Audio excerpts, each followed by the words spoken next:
You know, filming in low light conditions is something that every camcorder operator has to face sooner or later.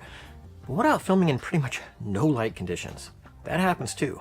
But if it does happen, the DVX200 does have a function that can make the whole process go a whole lot easier. Here's an example. I shot this scene, we're about 10 feet away from a campfire. That's the only light that's there is the flickering of a campfire.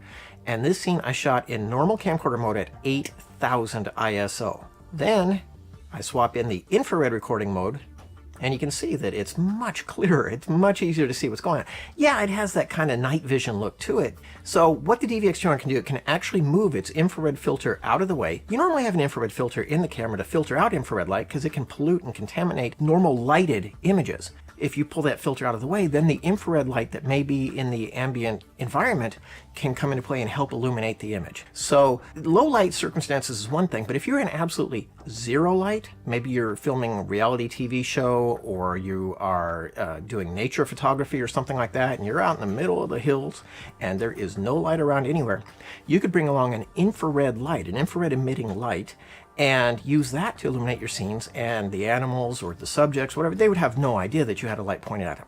Here's an example. In this scene, the campfire's out, there is no light whatsoever, and I'm filming this at 32,000 ISO. This is super gain, 32,000 ISO, just to show you there's just nothing coming in. I swap in the infrared recording mode, and it lights up the whole scene. So how do you activate it? Just go in the user switch menu, user SW, and assign IR rec to one of the user buttons. That's for infrared recording. Then, when you want to trigger infrared recording, just press that user button, and it will swap out the infrared filter. And then, when IR rec is activated, the camera will take over a whole lot of features, like automatic ISO, and automatic shutter, and automatic exposure. You can't control any of those things. You just got to roll with it, because it does what it needs to do to get a decent image in a no light scenario.